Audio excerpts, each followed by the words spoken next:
Saint-Esprit de Dieu, merci parce que tu es présent avec nous. Nous te rendons toute la gloire, parce que c'est toi qui permets ce temps. Au-delà des mots, au-delà des paroles, viens parler à nos cœurs. Nos oreilles ont assez capté, ont assez entendu, assez stocké ta parole. Il y a des paroles, des amas de paroles, des amas de révélations, des amas d'avertissements, d'instructions divines, qui sont restés au niveau de notre tympan spirituel. Père, étends ta main. Transfère tout ce gisement de paroles que tu envoies à nos cœurs. On a bien entendu, mais on n'avait pas marché dans l'obéissance. Transfère ce gisement à nos cœurs. Il faut que nos cœurs portent du feu à la gloire de ton nom. Tu as dit, dans ta parole dans 1 Pierre 5, au verset 10, concernant ton peuple que tu appelles à ta gloire éternelle, comme vous aurez souffert un peu de temps, il vous perfectionnera. Le mot anglais, c'est restore. Que tu allais changer nos cœurs. Viens changer nos cœurs pour toi. Et nous amener à la conscience, à la connaissance de Dieu par le cœur transformé. Nous avons besoin d'un cœur qui accommode, qui garde la présence. Assez de prier le lundi sans prier le mardi. Assez de bénir dans la présence mercredi sans bénir dans la présence jeudi. Nous avons besoin d'un cœur qui accommode, qui garde la présence. Quelque chose qui garde la présence, qui est toujours attisé par un feu. Je te supplie, et cela, ça vient par ta parole. Car ta parole est comme un feu, et comme un marteau qui bouge le roc. À toi soit la gloire, à toi soit l'honneur, à toi soit la louange, Jésus. Amen. Gloire à Jésus, merci Père. Et de toute grâce.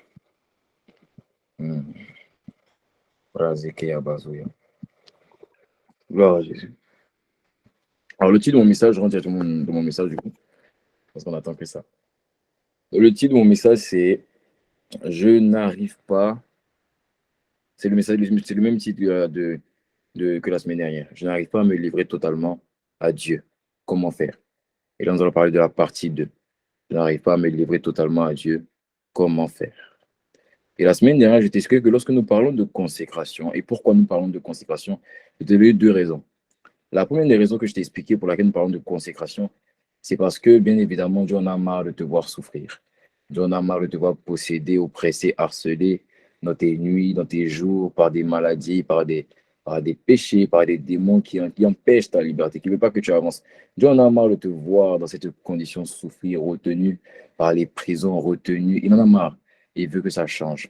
Voilà pourquoi nous avons entendu parler de la consécration, parce qu'il sait que le secret pour sortir de ça, c'est la consécration tout simplement. Amen. Mais au-delà de ça, il y a un projet plus global, il y a un projet plus grand, qui est le projet de se présenter devant lui-même une église, ou encore je dirais cette église. Il est écrit dans Éphésiens 5 au verset 27, le verset va s'afficher. Il a ainsi voulu se présenter cette église, pas voulu se présenter une église. Il a voulu se présenter cette église. Ce n'est pas une église, c'est cette église. Ça veut dire qu'il a dans sa vision des choses, il a un critère, il a comme un objectif, il a comme un modèle, vous voyez, il a une liste. Voilà. Quand il regarde son épouse, l'église, il a des préférences. Amen. Il a une forme particulière qu'il veut. Tu vois, comme les garçons, certains veulent des formes guitare, d'autres veulent des formes tam-tam, d'autres formes piano. Lui, il a une forme particulière. Et Jésus veut se présenter cette église-là à lui-même, c'est-à-dire cette épouse à lui-même, rayonnant de beauté, sans tache, c'est-à-dire, il est en train de parler de toi. Hein. Il parle de toi. Il dit rayonnant de beauté, sans tache, ni aucun défaut, mais digne de se tenir devant Dieu et irréprochable. Alors, qu'est-ce qui permet à un homme de se tenir devant Dieu? C'est la consécration. Tu vois, il y a une histoire qui est particulière dans l'Ancien Testament. C'est la Bible dit que lorsque Salomon devait consacrer le temps, le jour de la consécration, les Lévites sont juste rentrés. Hein. Ils sont juste rentrés dans le temple et ils ont dit une chose qui est particulière. Ils ont fait une phrase. Ils ont dit tu es bon et ta miséricorde Dieu a toujours. La gloire de Dieu est rentrée, tous les Lévites ont commencé à courir. Pourquoi? Quand bien même ils étaient établis Lévites selon Dieu, quand même ils étaient établis comme le peuple qui avait la capacité, qui avait l'élection pour se présenter devant Dieu, ils n'étaient pas dignes de se présenter devant Dieu. Voilà pourquoi quand la gloire est venue, ils ont commencé à fuir. C'est cette même gloire qui est rentrée dans le jardin d'Éden. Et quand elle est venue, la Bible dit que Adam et Ève se sont cachés. Pourquoi? Parce que la gloire, elle vient, mais quand tu n'es pas digne de te tenir devant dans cette gloire-là, tu vas fuir. Donc quand il dit digne de se tenir devant Dieu, c'est qu'est-ce qui permet à une personne de se tenir devant Dieu? C'est la capacité à être parfait selon Dieu, à être consacré, à marcher dans la pureté. Alors quand lorsque le péché est entré dans Adam et Ève, quand la présence est venue, ils ont fui. Pourquoi?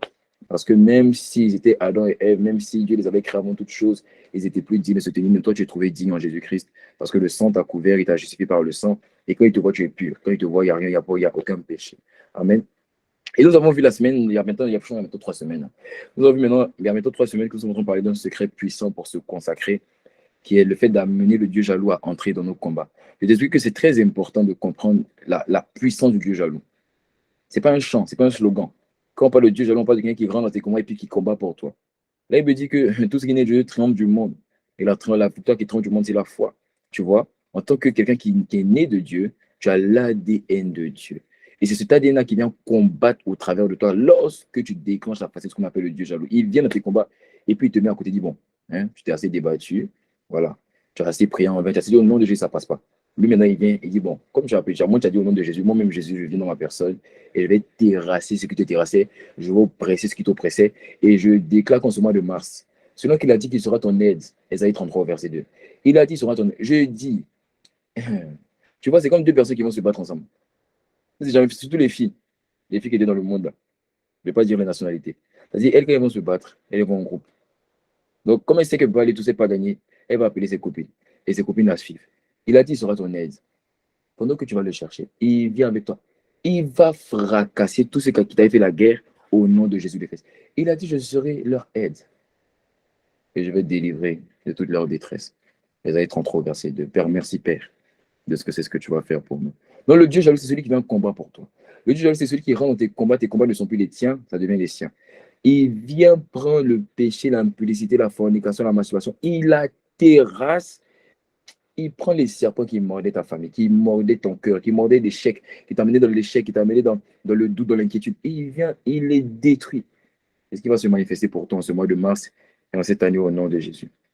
Et on a dit que la première étape pour amener ce Dieu jaloux à agir dans nos vies, c'est d'utiliser notre libre arbitre. Je te dis que le libre arbitre, c'est ce qu'on appelle la volonté. Ça a été donné à chaque être humain, ça a été donné à toi, à moi, à tous ceux que tu connais. Tout le monde a un libre arbitre. C'est-à-dire, c'est l'opportunité, ou encore le droit que chacun a de choisir entre le bien et le mal, de choisir entre la lumière et les ténèbres, de choisir son camp en quelque sorte. Parce que dans le monde spirituel et naturel, il n'y a pas de statu quo. Il n'y a pas de statu quo. Ça n'existe pas. Le statu quo, ça n'existe pas.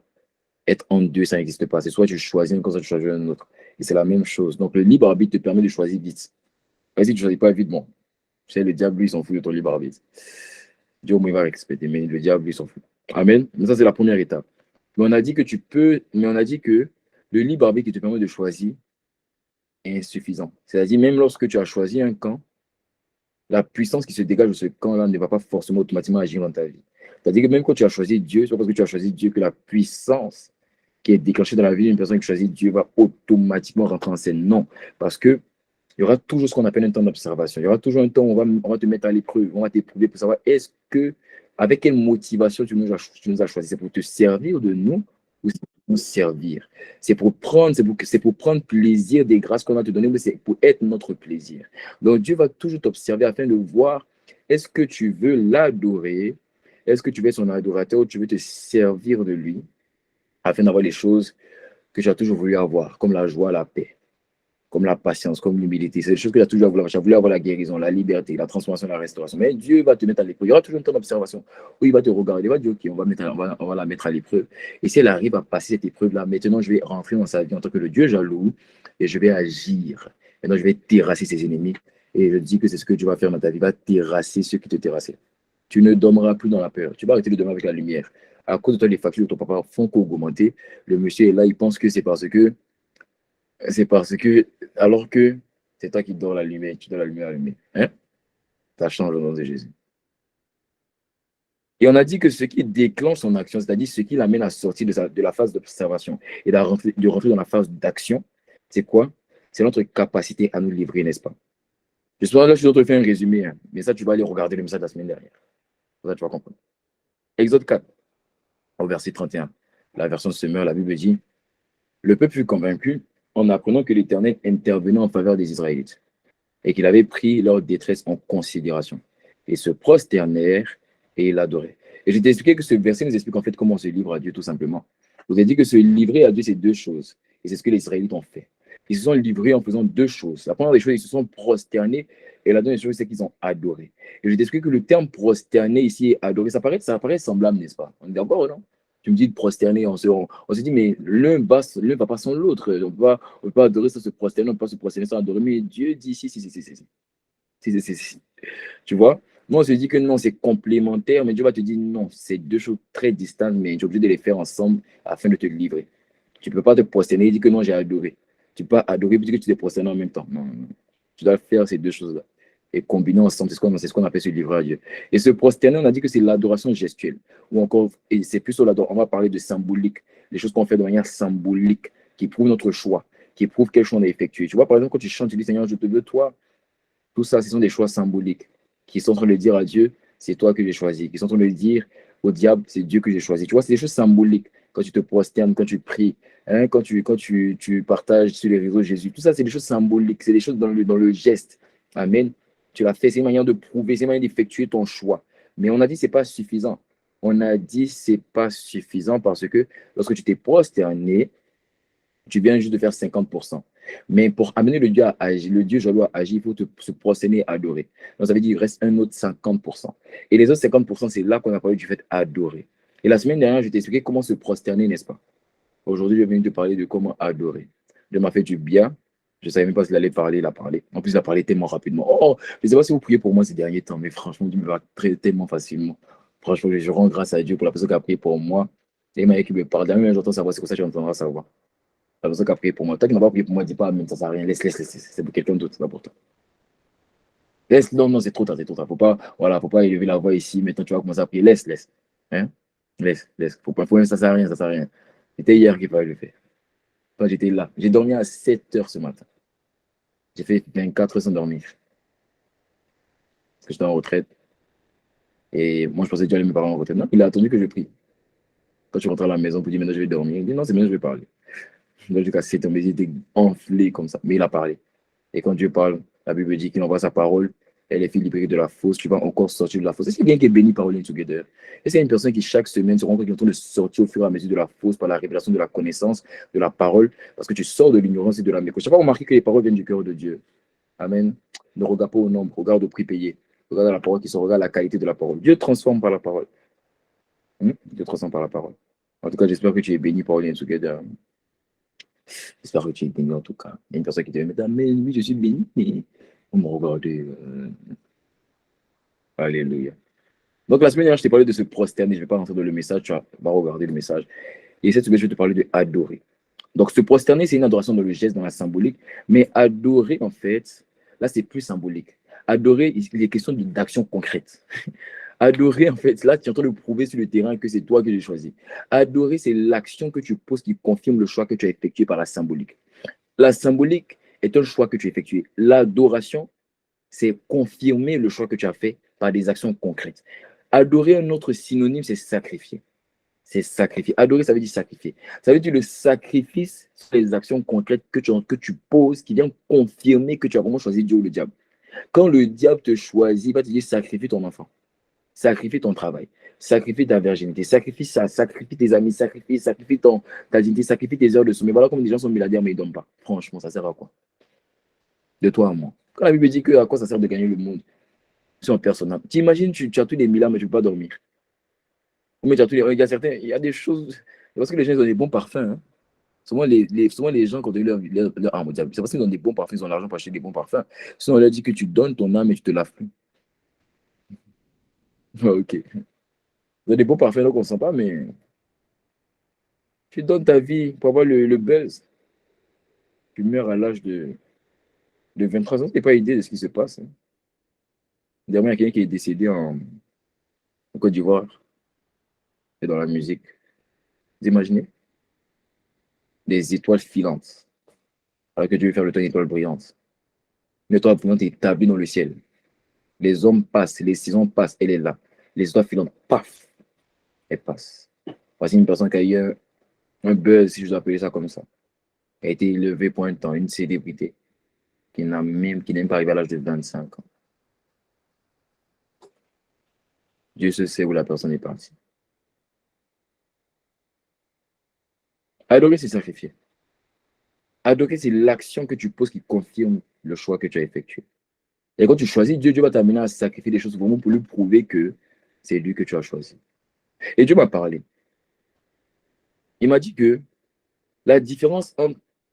Il m'a dit en fait la vérité, c'est que parmi les deux choix, parce qu'en fait c'est deux choix. ok? Parmi se prosterner et adorer, il y a quelque chose que Dieu valorise plus, c'est adorer. C'est-à-dire que tu dois combiner les deux pour déclencher l'action de Dieu, n'est-ce pas? Mais s'il y a bien une chose que Dieu valorise plus, c'est le fait d'adorer. Parce que se prosterner est un choix gestuel et symbolique.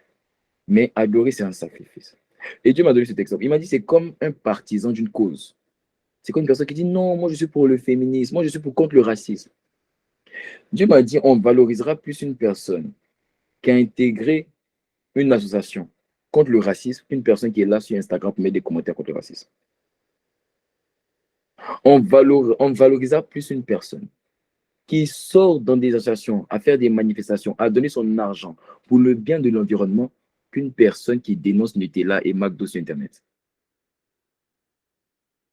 C'est comme le partisan d'une cause. Nous, on est beaucoup partisans parmi les chrétiens. On est des partisans. Nous, c'est Dieu on aime. Nous, c'est Dieu on aime. Mais on n'est pas contributeurs. C'est-à-dire, quel sacrifice as-tu posé pour attiser le feu de Christ en toi? On va plus valoriser un contributeur qu'un partisan. Le partisan, c'est celui qui dit non, moi je suis pour, voici mes opinions. Voici ce que je pense. Le contributeur, il confirme son opinion en intégrant quelque chose qui va pouvoir lui permettre de manifester pleinement son opinion, de faire sortir son opinion. Alors, se prosterner, c'est choisir, mais adorer, c'est confirmer. Adorer, c'est être un contributeur de la cause. Adorer, c'est porter la charge. C'est ça, adorer. Et ça, c'est sacrifier. Et Dieu, parmi ces deux choses-là, il considère plus le contributeur que le partisan. Il considère plus l'adorateur que celui qui se dit le prosternateur. Pourquoi? Il m'a dit pourquoi? Parce que celui qui se prosterne, je t'ai dit, effectue un choix entre le bien et le mal, n'est-ce pas? Entre le diable et Dieu, n'est-ce pas? Je t'ai dit, c'est un choix qu'il effectue par son libre arbitre, n'est-ce pas? Mais Dieu il m'a dit pourquoi? Pourquoi? Parce qu'en fait, c'est très facile d'effectuer un choix quand il y a une option qu'on aime et une option qu'on n'aime pas. C'est très facile d'effectuer un choix quand il y a un qui nous propose la liberté et l'autre qui nous inflige l'oppression. C'est très facile d'effectuer un choix lorsque on va être perdu par quelqu'un, mais il y a un autre qui va nous élever. C'est très facile d'effectuer un choix lorsque un va nous envoyer la malédiction, mais l'autre la bénédiction. C'est très facile. C'est très facile. Donc, généralement, Dieu valorise ceux qui se prosternent, ceux qui sont dans la symbolique, mais pas trop. Parce qu'il sait que de toute façon, si le diable te propose d'avoir de l'argent sans dormir ou bien de sacrifier ta mère, tu ne vas pas le faire. Et moi, je te propose gratuitement la vie éternelle, l'élévation, la bénédiction, le mariage, toutes ces choses que les gens aiment. Donc, c'est bien, c'est très facile de choisir. Donc, Dieu valorise, mais il ne valorise pas ça de la même manière que l'adoration. Parce que se prosterner, c'est choisir entre quelque chose qu'on aime et quelque chose qu'on n'aime pas, mais adorer, c'est choisir comme deux choses qu'on aime. Se prosterner, c'est choisir entre quelque chose qu'on aime et on n'aime pas. Mais le sacrifice, c'est un choix qu'on effectue entre deux choses qu'on aime. Et voilà pourquoi, en vérité, il est plus facile de se débarrasser des choses qu'on a en horreur que des choses qu'on affectionne. Voilà pourquoi Dieu valorise le sacrifice. Parce que le sacrifice, c'est le choix que tu effectues en deux choses que tu aimes. Ce n'est pas une chose que tu aimes et une autre chose que tu n'aimes pas. Le sacrifice, c'est en deux choses que tu aimes. Genèse 22, au verset 2. La Bible dit, Dieu parle à Abraham. Il dit quoi?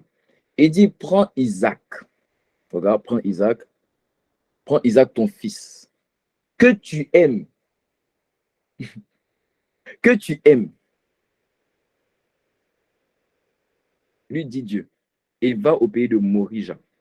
Là, tu me l'offriras en sacrifice sur l'une des collines, celle que je t'indique. Regarde-moi le verset. Alors tu regardes. Dans ce verset, Dieu demande à Abraham de faire un sacrifice, mais il ne demande pas de sacrifier n'importe quoi. Il demande de sacrifier ce qu'il aime. Et il demande de sacrifier ce qu'il aime. Alors dans ce verset, je ne sais pas pour toi, mais moi, il y a deux choses qui m'ont marqué, sur lesquelles l'Esprit m'a ouvert les yeux. Regarde, juste la première phrase. On dit quoi? On dit, prends Isaac, regarde avec moi. On dit, prends Isaac, ton fils unique que tu aimes. Et Dieu m'a dit, le sacrifice, ça sera toujours quelque chose que tu aimes, quelque chose d'unique.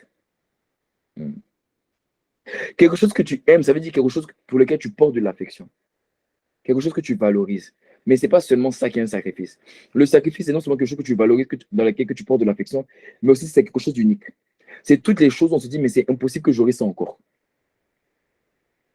C'est impossible que j'aurai une telle opportunité encore. C'est impossible que j'aurai une telle relation encore. C'est impossible que quelqu'un va m'aimer encore de la même manière. C'est impossible que quelqu'un va me procurer de la joie de la même manière. C'est impossible que j'aurai une telle filière encore. C'est impossible que j'aurai une telle bourse encore. C'est impossible que j'aurai une telle opportunité. C'est impossible que j'aurai un tel travail.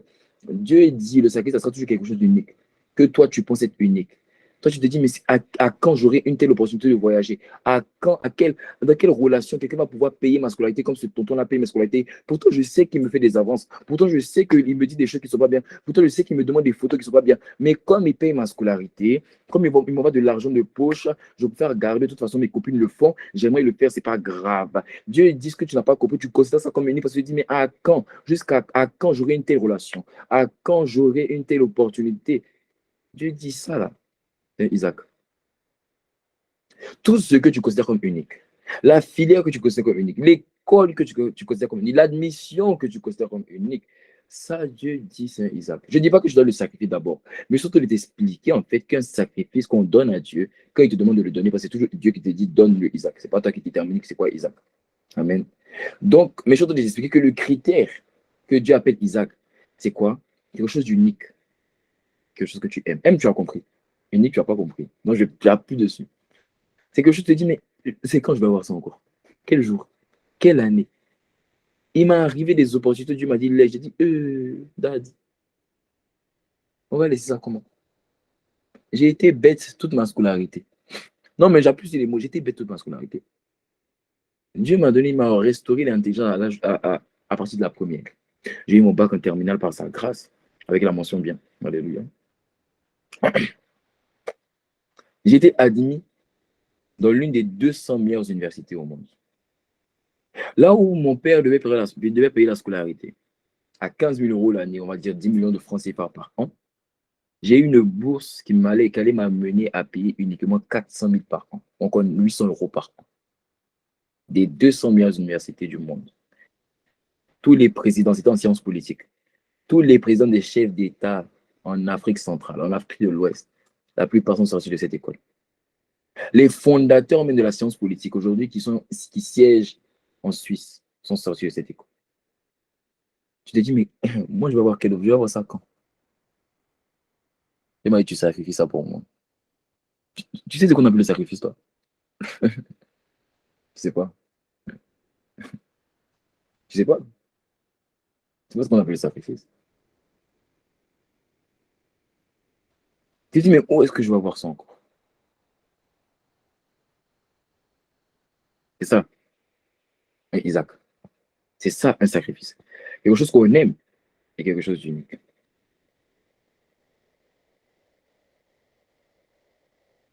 Et tu vois, l'épreuve du sacrifice, ou encore je vais appeler ça l'épreuve de l'adoration, parce que tu as capté, tu as capté, Seigneur, délivre notre génération.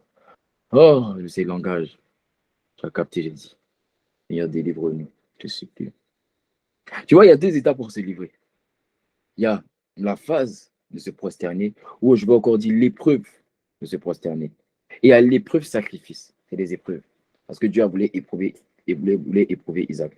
Mais tu vas remarquer, c'est lorsque tu vas compléter avec l'épreuve sacrifice, c'est bon pour le verset, c'est lorsque tu vas compléter avec l'épreuve sacrifice que le Dieu jaloux, ça va déclencher son action, n'est-ce pas? Mais tu vois, cette épreuve qui est si déterminante, qui est l'épreuve déclencheur en quelque sorte, hein, parce que c'est ça en fait qui amène Dieu jaloux à dire, puis en fait, il rentre. Tu vois, automatiquement, il rentre. Ça, quand tu as fait ça, automatiquement, il rentre. Mais elle semble l'épreuve déterminante parce que tu sais, si tu lis l'histoire d'Abraham, quand Abraham a fait ça, il a déclenché une puissance. Dieu n'a plus jamais éprouvé Abraham. Dieu n'a plus jamais éprouvé Abraham. C'était la dernière épreuve qu'Abraham a vécue. Donc, tu vois, elle semble comme l'épreuve déterminante. Mais tu n'as pas remarqué que le sacrifice paraît tellement compliqué. Le sacrifice est tellement compliqué, n'est-ce pas? Alors, comment sacrifier quelque chose qu'on aime à Dieu? En vrai, ça aurait pu être même le terme de mon message, hein. Vous me proposez quoi? On laisse à comment se livrer ou bien comment sacrifier quelque chose qu'on aime à Dieu. Donc, si les gens pensent, bon, quand ils vont sacrifier, ils n'aiment pas en même temps. Ils pensent à quelqu'un qui se lève à 3 h du matin pour aller à un carrefour, pour danser comme un fou. C'est pas ça. Mais la question, en fait, que l'esprit m'a posé la question. Tu sais, quand je te pose une question, il faut dire, bon, je ne sais pas. Il m'a posé la question. Il m'a dit, comment sacrifier quelque chose qu'on aime et qui nous est unique? Ça paraît tellement compliqué. À quand est-ce que j'aurai cette opportunité? À quand est-ce que j'aurai cette opportunité? Et Dieu m'a dit, mais sacrifie quelque chose qu'on aime et qui nous est unique. Ça paraît tellement compliqué. À quand est-ce que j'aurai cette opportunité? Et Dieu m'a dit, mais sacrifie quelque chose qu'on aime et qui nous est unique. Ça paraît tellement compliqué.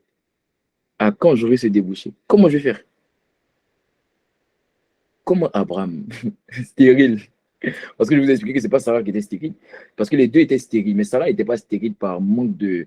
Par manque. C'est pas une non-fécondité que Sarah avait. Il faut lire la parole.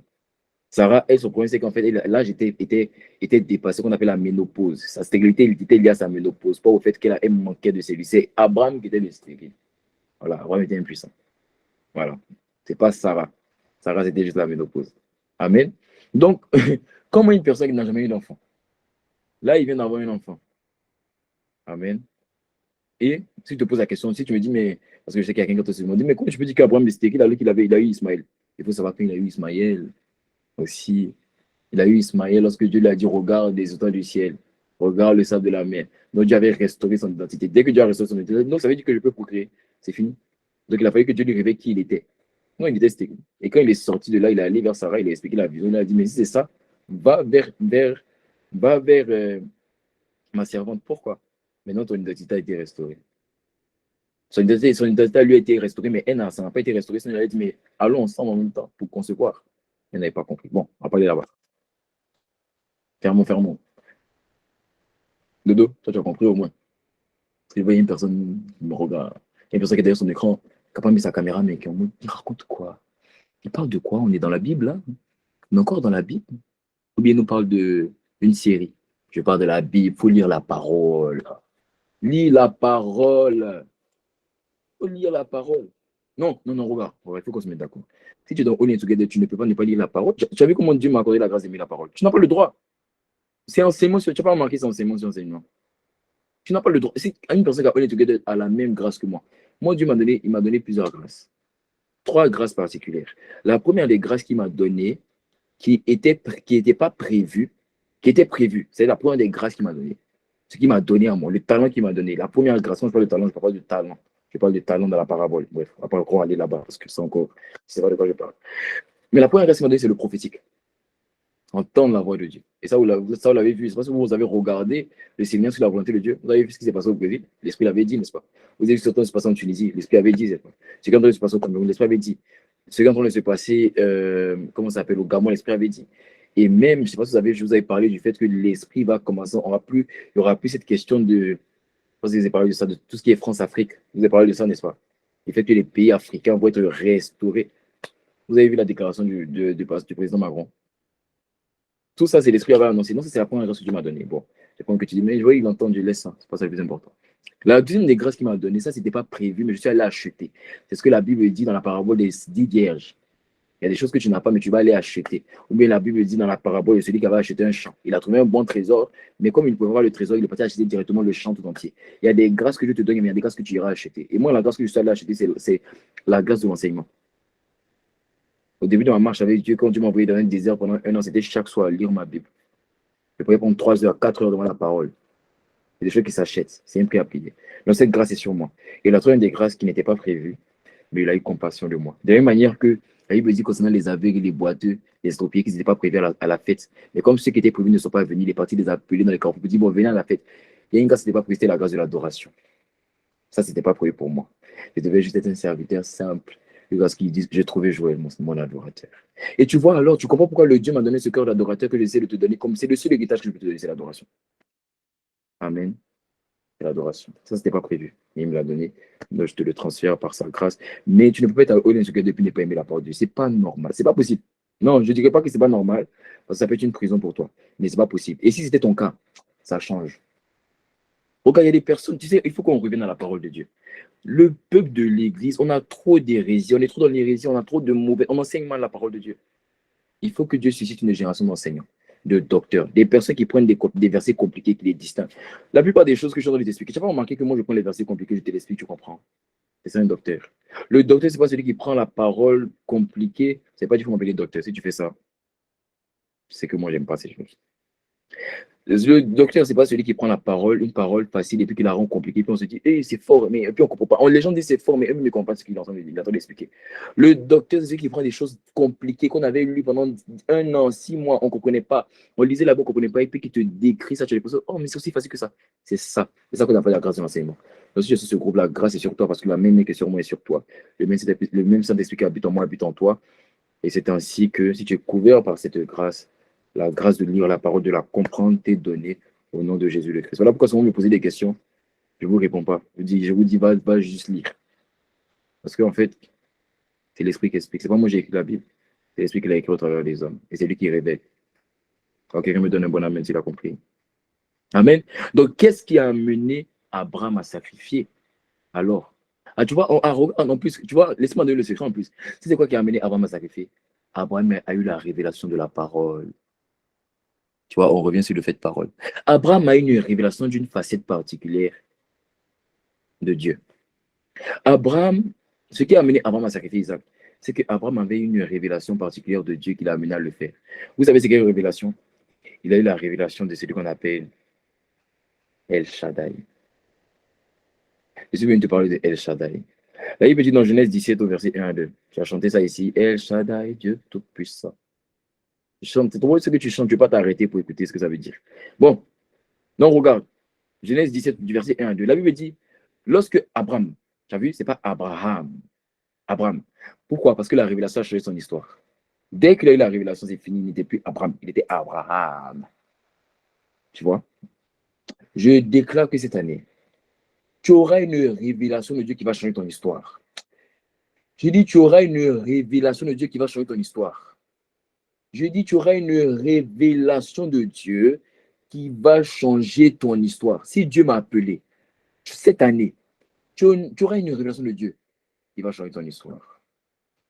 Lorsque Abraham fut âgé de 99 ans, l'Éternel apparut à Abraham et lui dit, je suis le Dieu Tout-Puissant.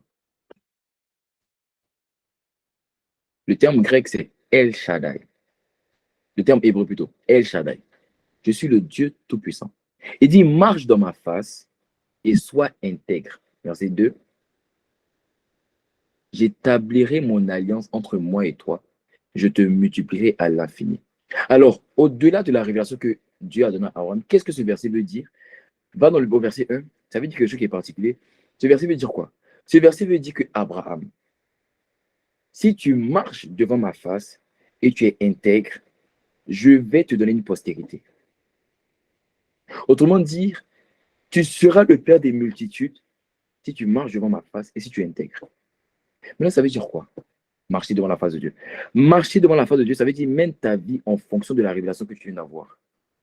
Ça veut dire, Abraham, je viens de me révéler à toi comme étant El Shaddai. Ça veut dire, chaque jour de ta vie, garde la conscience du fait que je suis El Shaddai. Ne perds jamais en tête le fait que je suis El Shaddai. Marcher devant ma face et garde la conscience du fait que je suis là, que je suis El Shaddai. La Bible dit concernant Samuel, je suis en train de méditer sur la vie de Samuel actuellement, la Bible dit que Samuel grandissait devant l'Éternel, devant la face de l'Éternel. C'est-à-dire, il grandissait avec la conscience de l'Éternel. Il grandissait avec la conscience que Dieu était là. Quand on dit marche devant ma face, parce que, regarde, la face, c'est ce qui se révèle à une personne. Donne-moi la main, je vais te parler. On va monter un peu dans les profondeurs. On peut monter un peu? Amen. Lorsque Jésus s'est crucifié, il a dit quoi à Dieu? Il a dit, Rabbi, Rabbi, pourquoi m'as-tu abandonné? D'autres versions disent, pourquoi m'as-tu tourné le dos? Ça veut dire que à la croix, Jésus avait perdu la révélation de Dieu. Parce que, en fait, dans la Bible, la face symbolise la révélation. Lorsqu'on tourne vers lui les regards, le visage ne se couvre pas de honte. Ou encore, la face ne se couvre pas de honte. La face, c'est la révélation. La face, c'est quand il se révèle à quelqu'un, il révèle sa face. Parce que lorsqu'on veut se révéler à quelqu'un, on peut pas se révéler de dos. De la même manière que quand tu te tournes, si une personne n'a pas d'abord vu ta face, elle ne peut pas te reconnaître. Pour qu'une personne te reconnaisse quand tu as tenu le dos, c'est qu'elle ait vu ta face. Voilà pourquoi lorsque Dieu a tenu le dos à Jésus, Jésus pouvait dire, mais pourquoi m'as-tu tenu le dos? Parce qu'il connaissait la face. Donc il savait que ça, c'était le dos de Dieu. Hmm. S'il ne connaissait pas la face de Dieu, il n'allait jamais dit, mais pourquoi m'as-tu tenu le dos? Parce qu'il n'allait pas savoir. Donc la face, c'est quoi? La face, c'est la révélation. La face, c'est la personne qui se révèle à toi. Quand Dieu se révèle à toi, il va se révéler par sa face. Donc il dit, marche devant ma face, autrement dit, marche devant ma révélation. Quelle révélation? La révélation du fait que je suis échangé. Alors, si quelqu'un comprend, il m'a amené, on est monté un peu. Alors, pourquoi tu as mis la parole? Il y a quelqu'un qui a dit, mais il parle de quoi là? On est encore dans la Bible là? Non, dans la Bible. Mais la Bible, c'est pas que Adam et Ève. Il parle de quoi? Je parle de Jésus à la croix, à Golgotha. Golgotha, tu vois, par exemple, Golgotha. Bon, sur moi, c'est quoi Golgotha? Le lieu de crâne, du crâne. C'est quoi le lieu du crâne? C'est pas le visage, c'est pas le crâne de Jésus, hein, non. Le lieu du crâne. C'est là où on a mis la croix. C'est pas un collier, la croix, c'est un bois. Je taquine, je taquine. Je vais t'amener à avoir une soif pour la parole. Quelqu'un me comprend, il me met encore amen. Oh non, mais c'est vrai. Tu sais, il y a des dimensions, quand tu vois la révélation de la parole, les gens vont venir vers toi. Vous savez, il y a des dimensions où les gens n'ont pas besoin de prophétie. Ils ont besoin de comprendre la parole. Il y a une fille que je connais elle m'appelle docteur de la parole. Mais si je l'ai l'arrêter. Mais en fait, dès qu'il y a des gens, il y a des gens qui viennent me poser des questions, qu'ils ont des questions sur la parole, parce que il y a une dimension où tu peux venir leur prophétiser, mais quel est le fondement de la prophétie? Bon, on va pas là-bas, on va pas là-bas. Donc, marche devant ma face, ça veut dire mène ta vie en fonction de la révélation de qui je suis. Mène ta vie en fonction de El Shaddai Abraham. Et sois intègre, regarde, ça veut dire quoi? Fais tout ce qui me plaît. Autrement dit, tant que tu vas mener ta vie avec la révélation du fait que je suis El Shaddai, et tant que tu vas obéir à mes voix, moi, je vais quoi? Multiplier ta descendance. Mais Dieu a dit quoi à Abraham? Dieu a dit à Abraham qu'il allait lui donner un fils, n'est-ce pas? Et que c'est par ce fils que la multitude allait venir, n'est-ce pas? Tu es d'accord avec moi? Donc, quand Abraham s'en va à Morija pour sacrifier Isaac, le verset c'est bon. Quand Abraham s'en va à Morija pour sacrifier Isaac, Abraham s'en va avec la conscience de quoi? Du fait que, mais je suis en train de marcher avec la conscience qu'il est le Shaddai. Et je suis en train d'obéir à sa voix parce que c'est lui qui m'a dit va sacrifier. Donc, tant que j'ai ces deux choses en moi, mais c'est impossible que Isaac meure. Ou même s'il meurt, je sais que je vais quand même être père de multitudes. Donc, Abraham est parti détendu. Parce qu'il savait, mais de toute façon, je suis en train de mener ma vie avec la conscience qu'il est le Shaddai. Et deuxième chose, c'est lui qui m'a dit d'aller sacrifier. Donc, je suis en train d'obéir, donc ça veut dire que je suis en train d'être intègre. Donc, vu que j'appliquais les deux choses, c'est impossible que je ne sois pas père des multitudes parce qu'il a dit je vais multiplier. Donc, il est parti à sa conscience du fait que, mais je suis en train de pratiquer les deux choses, donc c'était impossible. Que Isaac meure ou qu'il ne meure pas. En tout cas, moi, je sais que je serai père des multitudes.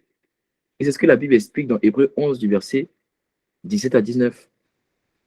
C'est ce que la Bible explique dans Hébreu 11, du verset 17 à 19. La Bible dit quoi? C'est par la foi qu'Abraham offrit Isaac lorsqu'il fut mis à l'épreuve et qu'il offrit son fils unique. Lui qui avait reçu les promesses, verset 18, regarde, et qu'il avait été dit en Isaac sera nommé pourtant une postérité, verset 19, c'est le plus intéressant. Et il pensait que Dieu était puissant, alors que El Shaddai, ça veut dire quoi? Dieu tout-puissant. Même pour ressusciter les morts. Ça veut dire Abraham partait en se disant que même si je le tue, Dieu va le ressusciter. Et regarde, aussi, le recouvra-t-il par une sorte de résurrection. Autrement dit, vu qu'il n'a pas tué Isaac et que Dieu a dit finalement ne le tue pas, en fait, c'était comme une résurrection parce qu'il venait, même s'il n'a pas tué Isaac physiquement, il venait de tuer Isaac dans son cœur. Parce que Isaac avait perdu tout son sens. Si tu es capable de lever la main contre ton fils pour essayer de le tuer, ça veut dire que Isaac n'a plus cette valeur qu'il a à tes yeux. Donc Dieu avait fini de tuer Isaac. Donc le Isaac qui s'est levé de l'autel, là, c'était un Isaac ressuscité. Alors souvent je me pose la question, mais Isaac s'est pris. Souvent je me pose la question, mais Isaac devait réagir comment? T'imagines, ton papa veut te tuer, et puis maintenant tu es là. C'est là l'amour de Dieu. Et Dieu a rempli Isaac d'un amour. Il y a des choses, en fait, il faut lire la parole. T'imagines, tu te poses la question, mais Isaac, moi, on essaie de me tuer, puis je me lève, bon, ça n'a pas été fait. Tu dis quoi à ton fils? Tu dis non, c'était une blague. Non. Mais est-ce que tu n'as pas compris? Dieu a fait exprès. Voilà pourquoi la Bible dit, Abraham a entendu une voix qui lui a dit, ne mets pas ta main sur ce fils. Il faut comprendre cette voix. Cette voix était attachée d'un amour. Tu veux qu'on aille encore plus loin? Il a dit, ne mets pas ta main sur ton fils. Pourquoi Dieu n'a pas parlé automatiquement par une conviction intérieure à Abraham et qu'il a fait en sorte que Isaac aussi entende? Parce que lorsque cette voix vient, elle est accompagnée d'un amour. C'est la même voix lorsque Jésus est sorti du baptême. La Bible dit quoi? Une voix suffit à entendre pour dire, celui c'est mon fils bien-aimé. Et tout le monde a entendu. Et dès qu'ils ont entendu, en même temps, il y a eu comme une crainte, un amour qui est rentré. Il a envoyé une voix. Pourquoi il n'a pas envoyé une conviction? Parce qu'il fallait que Isaac ait la révélation du fait qu'il y a quelqu'un qui pense à toi. Alors quand Dieu a parlé, tout le monde a entendu. Elle me dit, certains ont entendu cette voix. Pour dire quoi? Parce que il fallait que chacun entende que Dieu pense à nous. Il y a un Dieu qui existe. Donc, Abraham est parti avec la révélation, avec cette révélation, de El Shaddai, de El Shaddai. Et c'est cette révélation qu'il a porté pour faire face au sacrifice. Lorsque tu veux faire face au sacrifice, tu vas devoir avoir la révélation de El Shaddai. Lorsque tu veux faire les sacrifices, tu vas avoir la révélation de El Shaddai. Alors maintenant, c'est qui El Shaddai? Je te dis, c'est Dieu pour tout pour ça, mais ça veut dire quoi concrètement? Romains 4, au verset 17. Romains 4, au verset 17. Si tu as la révélation de El Shaddai, et je vais prier pour que cette révélation-là soit en dans ton cœur. Mais ça ne viendra pas de moi, ça sera à toi de prier. Moi, je vais prier pour que Dieu trouve en toi un cœur. Et que la même grâce qu'il m'a donnée d'avoir la révélation de El Shaddai te soit donnée aussi. Mais je ne pourrai pas soupirer devant le trône de la grâce pour toi. Il a dit, il sera ton aide. Il n'a pas dit, moi, je serai ton aide. Il a dit, il sera ton aide. Et je fais une petite parenthèse pour vous dire que Dieu nous a donné une grâce prophétique. Et je pense que tu es en train de vraiment comprendre maintenant, à la vie des choses qui se passent dans les nations. Je vous avais même annoncé que dans l'Église, au mois de mars, qu'est-ce qui allait se passer? Il allait y avoir un appel à la repentance, n'est-ce pas? On allait parler des faux frères, n'est-ce pas? C'était un moment de prière tout à l'heure même. Mon père Switch parlait de ça. On est dans le mois de mars. Tout ce que Dieu est en train de dire, il est en train de faire. Il est en train de faire. Il est en train de faire. Ne banalise pas, ne saisis pas la grâce prophétique et ce secours. Donc, quand une parole vient de manière prophétique, l'embano, reçois-la, saisis-la, accroche-toi en elle. Il ne faut pas chercher. Votre problème, c'est que vous entendez les paroles prophétiques, vous pensez que c'est juste pour vous plaire, plaire à vos cœurs. Donc, vous partez prier pour dire, Seigneur, parle-moi. Dieu te dit, je ne te parlais pas, j'ai parlé à mon serviteur. Et vu que tu ne payes pas le prix de son serviteur parce que moi, je ne dors pas, Dieu peut te donner une autre parole. Prends la parole de son serviteur, il va te parler. Votre problème, c'est que vous voulez avoir des paroles pour vous-même. Dieu dit, ça, c'est de la rébellion. Ça, c'est de l'insoumission. Chercher à avoir des paroles pour soi-même, pour dire, Dieu ne va jamais te parler. Tant que tu ne prendras pas la parole qu'il a donnée à son serviteur et tu vas dire, Seigneur, sur la base de la parole que j'ai donnée à ton serviteur, il ne va jamais te parler. Il ne va pas le faire. Dieu ne le fera pas. Il ne le fera pas. C'est de l'orgueil. Il ne le fera. Non, sérieusement, il ne le fera pas. Il ne le fera pas. Parce que pour que la barque de Pierre ramasse des poissons, il faut que Pierre confie sa barque à Jésus. C'est quand Jésus va rentrer dans la barque pour dire, prête-moi ta barque, il faut que je prêche, que Pierre pourra ensuite, maintenant, la même barque que Pierre a payée, la même barque, le même entendement spirituel, la même sensibilité que j'ai, les mêmes oreilles, le même cœur que j'ai pour entendre la voix de Dieu. Il faut que je la prête d'abord à mon Père. Il faut que mon Père entende d'abord. Et quand il va entendre, quand il va utiliser cette barque, ensuite il va me la redonner. Et je pourrai maintenant utiliser pour avoir des poissons. Pourtant, c'est Pierre qui a payé. Ça veut dire que ton cœur, là, tant que tu ne vas pas le soumettre à quelqu'un qui entend Dieu, tu ne vas jamais entendre. Tu ne vas pas entendre. Et Dieu va pas, tu vas pas entendre. Ça marche comme ça. Le mot spirituel, ça, tu vas entendre, toi, tu penses que c'est toi qui es trop intime. Cache-toi derrière quelqu'un qui paye le prix. Écoute ce que l'Esprit lui a dit. Garde la parole qu'il a dit. Et puis, Seigneur, si Seigneur, sur la base de la parole, tu vas te dire oui. Sur la base qu'il a dit. Maintenant, pour toi, il a dit que je serai une aide, n'est-ce pas? Mon serviteur a dit, je serai ton aide. Maintenant, moi, je te dis, je serai une aide dans ta relation avec ton père. Je serai une aide dans ta relation avec ton père. Je serai une aide dans la relation avec ta mère. Je serai une aide dans tes études. Je serai une aide. C'est là maintenant que Dieu te décrit. Je serai une aide en faisant ça, ça, ça, ça, ça. Il te décrit. Mais la parole va devenir de la tête. De la même manière que l'onction coule sur la tête d'Aaron et déborde de la barbe. C'est ainsi que la parole de Dieu prophétique déborde. Tant que tu vas chercher, tant que tu vas chercher, ça ne marchera pas. Voilà pourquoi on est éduqué de tous ceux qui disent, mais ça, mes petits frères, peut-être ils ne savaient pas. Bon, maintenant ils vont savoir parce que je vais le dire. Tu n'as pas le droit de venir t'asseoir et puis de relâcher une parole prophétique sur la base de quelle autorité? Tu peux pas faire ça. C'est pas toi qui te places devant Dieu. Non. Quand tu viens prier, tu dis Seigneur sur la base de la parole prophétique qui a été relâchée. Dès que tu viens pour dire Seigneur, j'entends ça, il va faire. Dieu dit, toi tu as dévié. Ça ne marche pas comme ça. C'est la sagesse. Hein. Je sais de quoi je parle. Je sais de quoi je parle. Je sais de quoi je parle. Ce n'est pas des choses que je sais de quoi je parle. Depuis que mon père spirituel est venu ici, et puis il a dit que quoi? Il a dit que Ole Together n'est plus un groupe de prière, c'est un mouvement. Est-ce que vous m'entendez dire groupe de prière encore? Est-ce que vous m'avez dit que non? J'ai dit toujours mouvement. C'est la base de la parole qu'il a relâchée par la bouche de son serviteur. Hiérarchie. Je ferme la parenthèse. Je pense qu'il parle à quelqu'un. Non, mais c'est comme ça. Le transfert de grâce se passe comme ça. Tu as assez parlé aux gens, tu as assez prêché, tu as assez évangélisé à tes amis, ils ne se convertissent pas. Hein? Tu sais, tu as gagné combien d'âmes l'année dernière? Une question de grâce. C'est juste une question de soumission. Il y a des grâces, tu serais de faire toi-même, tu n'arrives pas. Pourquoi tu te caches? Il y a quelqu'un qui se cache. Et ce Dieu Romain il a dit, je suis soumis. Il y a des personnes qui me sont soumises parce que je suis soumis. Moi, par la grâce de Dieu, je ne suis pas un aventurier. Amen. à sa grâce. J'ai des pères à qui je rends compte du mieux que je peux. Je ne suis pas le meilleur des fils, je ne suis pas le meilleur des pères. Mais euh, voilà, ça fait que les grâces coulent. OK? C'est très important de comprendre ça. Donc, tout ça pour te dire, saisis, garde la parole prophétique. Ésaïe 33, verset 2. C'est la parole qui t'accompagne. Il a dit quoi concernant cette année? Il a dit c'est l'année de l'abondance. Est-ce que tu as commencé à vivre l'abondance? Moi, je sais pas pourtant, mais moi, je vis une abondance de paix, de joie, de miracles, de signes et de prodiges. Franchement, d'autorité sur les yeux des ténèbres. Tu n'as pas idée. De vie, de prière. Je suis en train d'expérimenter depuis une semaine, non, depuis quelques jours, la prière sans cesse. Ça m'est jamais arrivé, mais je suis en train d'expérimenter véritablement la prière sans cesse. Être constamment en prière. Et ça, c'est fort. Tu vois, donc toutes ces grâces peuvent venir sur toi, mais par ta capacité à pas chercher. Je vous dis, Seigneur, Seigneur, non. Hein? Cache-toi. En tout cas, c'est qui El Shaddai? Amen. Puis ma parenthèse. C'est qui El Shaddai? Je sais que vous n'avez pas ça. Vous n'avez pas la soumission, vous voulez tout faire vous-même. Vous voulez prendre les combats qui vont avec aussi. Tu veux qu'on te dise que tu es sorcier aussi. Qu'on te dise que tu es démon aussi. Tu veux qu'on te dise aussi. Qu'on te menace aussi. Tu veux des intimidations aussi qui vont avec. Est-ce que tu veux les menaces?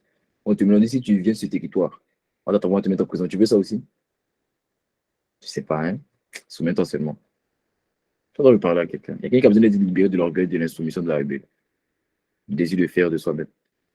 Pour être vu. Mais ça, je rends grâce parce que parmi mes petits frères, de mon staff, il n'y a personne qui est dans ce cas. Parce que les anciens, ils savent au début, là, moi, je les ai beaucoup brisés. Hein. Et que maintenant, même. Bon, je fais ma parenthèse, je fais ma parenthèse.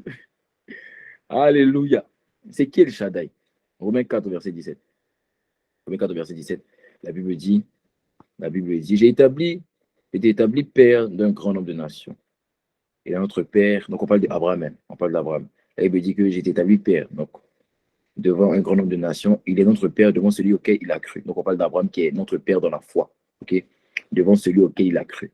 C'est-à-dire Dieu. Dieu qui donne la vie aux morts et qui appelle les choses qui ne sont point comme si elles étaient. D'autres versions disent, celui qui donne la vie aux morts et qui appelle à l'existence ce qui n'existait pas. Ça veut dire quoi? Ça veut dire que ça veut dire que El Shaddai, c'est deux choses. El Shaddai, c'est celui qui ressuscite les morts et c'est celui qui appelle à l'existence ce qui n'existait pas. Donc, quand Abraham s'en va sacrifier Isaac, il s'est dit que bon, j'ai deux options. Soit Dieu va ressusciter Isaac, soit même si Isaac meurt, il va me donner un autre fils. Et tu sais, tu ne pourras jamais sacrifier des choses qui prennent la place de Dieu dans ta vie, que tu aimes et que tu dois sacrifier, tant que tu n'as pas la révélation que ce que tu sacrifies là, Dieu peut le ressusciter. Ou il peut te donner quelque chose qui n'existait pas. Quand je pensais à des exemples, j'avais envie de dire à quelqu'un que tu vois cette relation dans laquelle tu es là, Dieu peut la ressusciter, mais j'ai dit que non, je ne vais pas dire ça. Parce que si je te dis ça, tu vas aller sacrifier une relation impudique, tu penses que Dieu va ressusciter une relation impudique. Elle va mourir, elle va passer, elle va pas. Elle seulement, elle ne va pas ressusciter, elle va mourir. Cette relation impudique que tu as avec cette fille-là, elle va mourir, elle ne reviendra pas à la vie au nom de Jésus. Elle va mourir. Non, ça ne fait pas partie de mes exemples de résurrection. En termes d'exemple de résurrection, ta santé, le désir, le désir. Il y a quel exemple? Moi, c'est que tout ce qu'on vous dit aussi, vous pensez, en fait, tout ce qu'on va dire, il n'y a rien. C'est-à-dire que. Mais le sacrifier, ce n'est pas renoncer. Sacrifier, j'appuie dessus. Sacrifier, ce n'est pas abandonner. Sacrifier, c'est dire à Dieu que je ne veux plus que ça ait la place que ça a dans mon cœur. Sacrifier, ce n'est pas abandonner. Si sacrifier, c'était abandonner, Abraham allait tuer Isaac avant même que Dieu parle. Sacrifier, c'est pas abandonner. Sacrifier, c'est dire que je mets cette chose qui avait la première place en deuxième position. Je mets ça en arrière. Dieu passe d'abord. Dieu devient la priorité. C'est ça que sacrifier. Ça ne veut pas dire, mais ta relation impudique, ça par contre, sacrifier, c'est pas de mettre ça en deuxième position. Ça, vraiment, il faut que tu sortes de ça. Non, parce que tu vas finir avec le sida, on va prier pour toi, ça va marcher. Tu vas dire que les gens n'ont pas l'onction. Il faut que tu arrêtes. Je te dis la vérité, il faut que tu arrêtes la fornication. L'amour de Dieu est revenu dans ton cœur pour te libérer. La masturbation, il faut que ça s'arrête. Tu dois renoncer. Quand on parle de renoncer, il y a deux choses dans le renoncement, dans le sacrifice. Il y a des choses que tu renonces, tu mets à la deuxième position, il y a des choses que tu sors de ta vie totalement. Les choses que tu mets en deuxième position, c'est le désir d'être béni, le désir de faire des études. C'est des choses que Dieu aime. C'est des choses que Dieu sait bien. Dieu aime la bénédiction, Dieu aime les études, Dieu aime ça. Donc ça, tu ne vas pas te dire d'abandonner. Non, Dieu va te dire de renoncer à ça. De renoncer au désir d'être dans les meilleurs filets, de renoncer au désir d'être dans les écoles où Dieu ne te fait pas. Renonce, renonce, renonce. Renonce d'abord. Renonce. On a renoncé. On a pris du retard sur les personnes avec qui on a commencé l'école. On voulait tellement être dans le Dieu dit renonce. C'est ça le sacrifice. Et quand tu fais ça, Dieu va soit ressusciter, ce que tu as sacrifié, amen, ou il va soit te donner quelque chose qui n'existait pas. Tu vois, cette relation-là, si tu l'as sacrifiée, tu vas connaître des relations, franchement, hein, des personnes qui disent, mais je pourrais trouver ça. Je pourrais trouver tout ça. En une personne, sacrifié. C'est possible. C'est possible. Une dimension comme un rêve. Tu n'avais jamais vu ça de ta vie. Tu n'avais jamais expérimenté ça de ta vie. Si tu sacrifies tes heures de sommeil, tu verras une dimension de prière et de gloire que tu n'as jamais expérimenté. Je vais être honnête avec vous, hein, ce n'est pas pour te rendre jaloux. Et même si tu es jaloux, ça veut dire que c'est un démon qui va payer pour toi. Mais je vis une dimension de gloire, mon frère, ma soeur. Franchement, ce n'est pas pour te rendre jaloux. Hein. Parce que moi-même, je ne suis pas satisfait. Mais moi, je sais que je ne suis pas là où je dois être. Mais là où je suis, il y a beaucoup de personnes qui, si vivent ça, ils vont m'envier. Si ça peut être filmé, puis je peux te tracer ça en vocal. Tu vas m'envier. Et une dimension de gloire, tu te sens drogué par la présence de Dieu. Ou tu oublies ton nom. T'es déjà arrivé ça? Où tu es là, tu as passé 1 minute dans la présence, hein. Mais j'ai l'impression que tu as passé 1 heure. Parce que tu es dans l'éternité. Le temps ne compte plus. Tu es dans une chambre, mais j'ai l'impression que tu es dans un stade. Ce qu'on appelle l'extase. Tu oublies ton nom, tu oublies ton prénom, tu ne sais plus comment tu t'appelles. C'est des dimensions de gloire que ça, Dieu me fait vivre. Des dimensions où tu es enivré par l'esprit. Des dimensions où tu commences à prier, tu n'arrives pas à prier, tu n'arrives pas à t'arrêter à prier. J'ai commencé hier, j'étais allé en retraite. Je n'avais pas dormi du coup. Je me suis dit, pourquoi je vais arrêter la pause? Ce que je vais faire, je vais dormir. Ça arrivé à 18h. J'ai arrêté de prier à 7h. Et moi, je voulais m'assoupir. J'ai même pas pu dormir 10 minutes. La gloire m'a porté de 18h à 7h. Un moment, tu t'assois. Dès que tu t'assois, maintenant, tu te relèves. Tu es là. Ribababa, mantebe, zekata, toré. Il y a une dimension. Il y a des dimensions de gloire. C'est le sacrifice qui attise le feu. C'est le sacrifice qui attise le feu. C'est le sacrifice qui attise le feu. Ça sert à rien de dire waouh, c'est fort. Non, sacrifice. Qu'est-ce qui dans ta vie qui a pris la place de Dieu? Donne. Vous savez, il y a des messages que tu entends quand tu sors, tu fais, en fait, tu te commences à te poser la question, qu'est-ce que je vais donner à Dieu? Si ce n'est pas ce que ton cœur te dit actuellement, c'est que toi, ça ne sert à rien que tu te sois connecté. Si quand tu te connectes, tu te poses la question, mais qu'est-ce que je vais donner à Dieu? Ça veut dire que toi, le message est rentré dans ton cœur. Moi, il y a des choses que j'ai sorties, quand je suis sorti de la présence, je n'ai plus rien sur mon compte. Je n'ai même pas encore payé mon loyer. Je donne l'équivalent de mon loyer. Je dis, Seigneur, tiens. Je ne sais pas comment je vais manger, mais je dis, tiens. En fait, avant, je ne croyais pas au fait qu'on pouvait se dépouiller pour Dieu. J'ai toujours cru en ce qu'on appelle la sagesse dans l'offrande. Avant, pour moi, il ne faut juste pas s'endetter. Effectivement, il ne faut juste pas s'endetter. Il ne faut pas t'endetter pour faire une offrande pour Dieu. Mais j'ai compris que, comme la veuve de Sarepta, tu peux te dépouiller. Ce n'est pas t'endetter, c'est se dépouiller. J'ai compris qu'il y a des dimensions d'offrande où tu donnes à Dieu et puis tu n'as plus rien sur toi. C'est là que tu es en train de prouver à Dieu et puis à toi-même que tu aimes Dieu. Vous pensez que l'amour de Dieu, c'est je t'aime. Je t'aime, tu le sais. Je te porte dans mon cœur. Et mon cœur. Et puis en plus, vous ne comprenez pas Lingala, c'est vous chantant Lingala. Il faut qu'on arrête ça. Hein? Vous ne comprenez même pas Lingala, vous chantez Lingala. Vous ne comprenez même pas là-dedans. Moi, je chante pas Lingala. French. Tu es mon yaya, tu es mon yaya seulement. Toi, Dieu paie ton yaya. Hmm? Amen. Non, mais ce que je vais t'expliquer, c'est que l'adoration, c'est l'obéissance de la souffrance. L'adoration, c'est le sacrifice. L'adoration, c'est pas un chant. Regarde, il y a des sacrifices. Mais une personne qui vit une telle gloire, franchement, moi, en fait, quand je t'explique, c'est pas pour en fait, tu sais que c'est pas pour te faire m'envier ou te rendre jaloux parce que moi-même, je suis pas satisfait. Mais je te dis la vérité, il y a une dimension où tu dis, Seigneur, Père, sa gloire en même temps. J'avais que j'ai dit, Père, c'est mon regard. En même temps sur moi. Au nom de toi.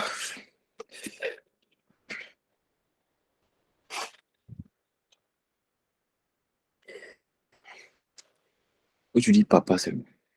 Et tu commences à ressentir le cœur de Dieu. Et tu vois, toi, une personne qui était endurcie dans le monde, tu n'arrives même pas à pleurer. Moi, je n'arrive même pas à pleurer dans les enterrements dans le monde. Mais un simple papa, le cœur de Dieu t'amène à couler des larmes. Une dimension de gloire.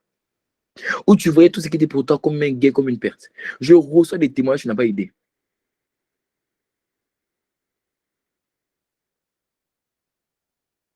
Mais la gloire de Dieu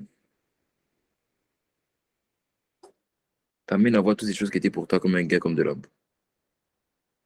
Mais tu vois, cette dimension de gloire de Dieu ne vient pas parce que tu as chanté. Elle vient à cause du sacrifice. Je n'ai plus de voix. Je me suis connecté 10 minutes après, n'est-ce pas, on arrive au marché. J'étais en train de prier. J'étais en retard. J'ai couru. J'aurais pu dire non, les gars, on reporte à demain. On reporte à la semaine prochaine. J'ai dit non, je dois. J'ai plus de voix. On n'est pas remarqué ma voix un peu truc. J'ai pas de voix. J'ai dit, je vais m'asseoir, je vais prêcher. Le sacrifice. Je vais me réveiller dans 4 heures. Je vais chercher Dieu. Celui qui va m'accorder la grâce de me réveiller, parce que ça ne vient pas de moi. On va passer du temps dans sa présence. 3 heures, 4 heures encore. Pendant ce temps, j'écris. Pendant ce temps, je bosse. Je précise encore que je suis premier de ma classe. Voilà pourquoi je n'ai pas d'excuses. Parce qu'il faut que je précise. Parce que avant, je ne peux pas préciser parce que j'étais bête à l'école. Maintenant, Dieu m'a rendu intelligent. Donc, quand tu me parles de non, l'école, c'est trop, ça me fatigue. C'est pour ça que je ne me connecte pas. Je te dis, tu es un enfant. Tu ne sais pas de quoi tu parles. Je suis premier de ma classe. Premier de ma classe. Il y a une matière en comptabilité. Et une matière, on a dit que les deuxièmes années, on dit que c'est impossible de faire comptabilité sans aller au rattrapage.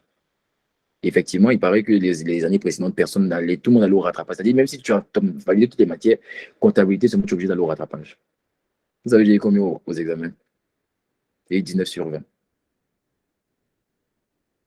Là, on a dit que tout le monde va au rattrapage. Il y a une dimension qui expérimente le Dieu de la Bible.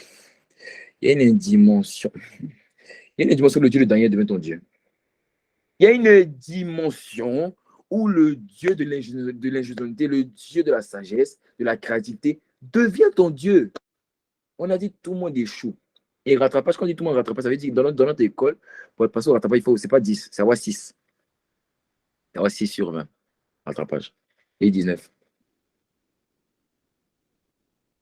Sur 20, pas sur 100. Sur 20. Et encore, je suis sûr que c'est parce que le prof ne l'a pas me donné 20. Mais c'est le sacrifice qui fait ça. C'est donner à Dieu des choses que toi-même tu te dis, mais c'est donner des choses à Dieu, tu te dis, mais où est-ce que je vais avoir ça encore? Je donne des montants à Dieu alors que je ne travaille même pas. Donc je donne des montants à Dieu, mais je donne de l'argent à Dieu alors que je ne suis même pas sûr que je vais avoir ça encore. Des choses uniques, justement, comme Isaac. Des montants, tu te dis, mais est-ce que je vais avoir ça encore? Je ne travaille même pas. Oui, tu ne travailles pas, mais cette parole que Dieu a envoyée, c'est pour moi, je ne vais pas laisser ça passer comme ça. Mais toi-même, ta dîme, tu ne donnes pas. Et tu veux recevoir la même gloire. Quand je parle d'extase, tu dis, waouh, waouh, ouais. Mais ta dîme, tu ne donnes pas. Tu te réveilles le matin, tu prends ton téléphone et tu vas avoir la même gloire. Ouais, ouais. 24 heures de retraite. Je vais loin de chez moi. J'enchaîne ça du jeûne, 3 jours de jeûne dans la semaine. 4 heures de prière. Écriture, boss. Prends des anges d'entretien qui me font écouter des vocaux de 15 minutes. Seigneur, tu dois faire tout ça. Tu dois chercher Dieu pour parler. Tu dois motiver. Parce que quand tu prends des nouvelles des gens, tu prends une nouvelle. Donc tu dois être là. C'est le sacrifice. Voilà pourquoi parmi nous, on ne peut pas tous avoir la même chose. Mais si tu comprends mon message, tu vas comprendre que je suis pas en train de dire ça pour me sentir. Non, c'est pas pour que tu me jalouses. C'est pour t'amener à la dimension où tu fais plus que moi. Il n'y a rien de nouveau sous le soleil. C'est le sacrifice. C'est le sacrifice. Et ce qui sacrifice, c'est la révélation de El Shaddai. Si je donne ça à Dieu, il me donnera quelque chose que je n'ai jamais vécu. Aujourd'hui, je suis en train de vivre une présence que je n'ai jamais vécue. Tu as déjà vu ton ange? Jésus t'a déjà apparu. Moi, je vais couper le direct, on va parler. Je sens que je dois appuyer encore. Non, mais il faut que ta vie change. Et ta vie changera. Elle changera. Au nom de Jésus. Amen.